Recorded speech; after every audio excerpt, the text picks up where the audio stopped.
Swastiastu. Assalamualaikum warahmatullahi wabarakatuh. Salam sejahtera untuk kita semua. Namo Buddhaya. Baiklah anak-anak, coba amati di sekitarmu. Lihat di kanan dan kiri, di depan atau di belakang. Apakah di rumahmu ada kamar mandi? Nah, menurut kalian, apakah itu kamar mandi? Baiklah anak-anak, kamar mandi memiliki bagian-bagian penting yang sangat membantu hidup kita dalam menjadi manusia. Bukankah begitu? Nah, coba sebutkan bagian-bagian kamar mandi. Ya, kamu sudah benar menyebutkan bagian-bagian dari kamar mandi. Lalu, apakah manfaat kamar mandi?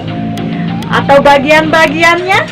Seperti ember, keran, gayung, sabun, pasta gigi, apa lagi ya? Sampo. Apa bagian-bagian itu bermanfaat bagi Anda? Apa manfaatnya? Tentu kalian akan mendapatkan jawaban yang luar biasa. Tahukah anak-anak, hari ini kita akan belajar apa? Mengapa kita membicarakan kamar mandi? Bukankah kamar mandi setiap hari kita temukan? Ya, anakku, pada hari ini Ibu ingin menyampaikan bahwa sangat perlu kita mengamati lingkungan di sekitar kita.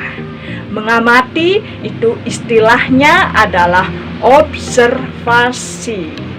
Jadi, kalau kita sudah mengobservasi sebuah objek atau peristiwa, maka kita akan mampu menyebutkan bagian-bagian dan fungsi atau manfaat objek tersebut. Anak-anak, jadi apa yang kita pelajari hari ini? Baiklah, anak-anakku dimanapun berada, pada hari ini kita akan belajar membandingkan dua teks laporan hasil observasi. Spesifikasi kelapa hibrida. Nama latin ilmiah Cocos nucifera. Asal muasal negara Indonesia.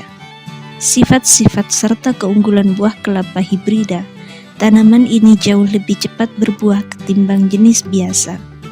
Sifat-sifat dan keunggulan bibit kelapa hibrida bisa tumbuh optimal jika dibudidayakan di dataran rendah berketinggian 450 meter dpl.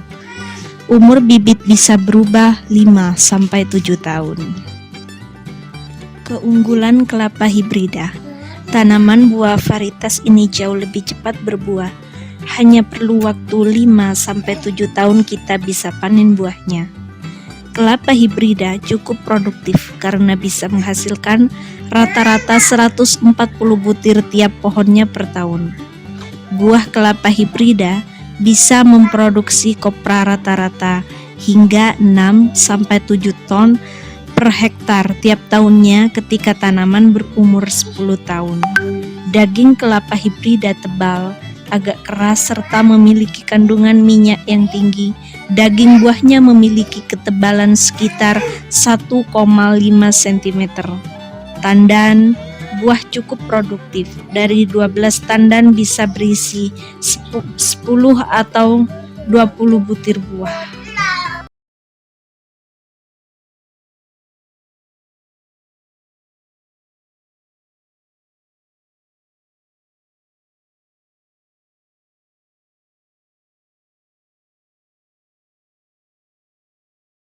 Baiklah, mari kita membahas tentang komodo, kadal terbesar yang merupakan hewan asli Indonesia.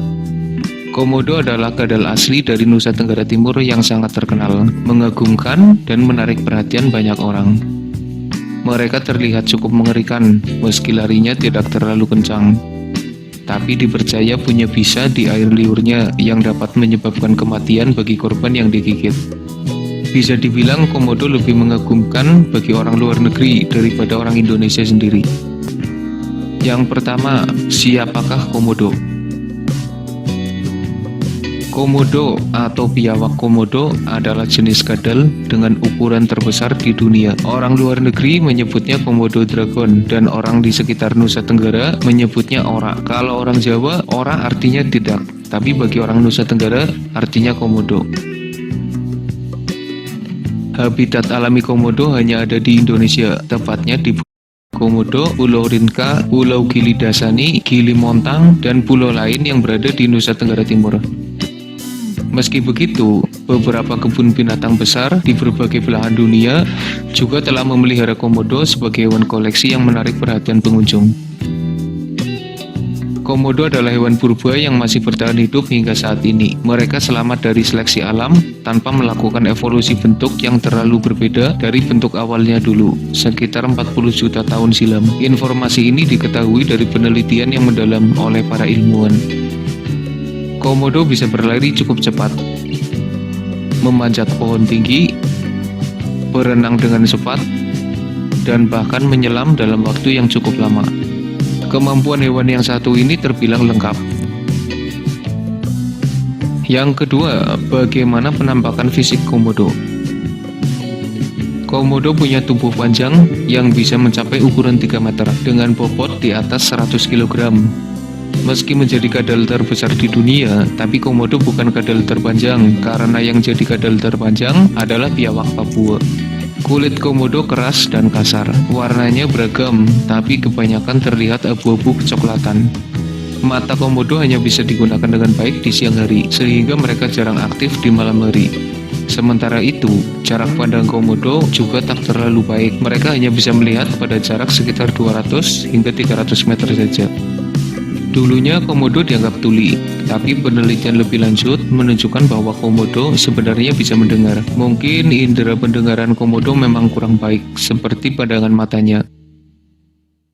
Lidah komodo bercabang seperti ular, punya fungsi yang begitu penting. Dengan lidahnya itu, komodo bisa mendeteksi mangsa hingga jarak 9 km. Mereka menjulurkan lidahnya untuk menangkap partikel udara dan mendeteksi mangsa. Kemampuan lidahnya menutupi kelemahan pandangan dan pendengaran komodo, karena hidungnya hanya bisa digunakan untuk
Anak-anak, demikianlah pembahasan kita pada hari ini. Kita sudah belajar membandingkan dua teks laporan hasil observasi.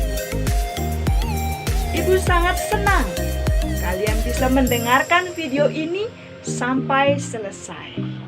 Tentunya kalian pun akan sangat berbahagia karena telah mendapatkan ilmu pengetahuan dan keterampilan berkaitan dengan teks laporan hasil observasi.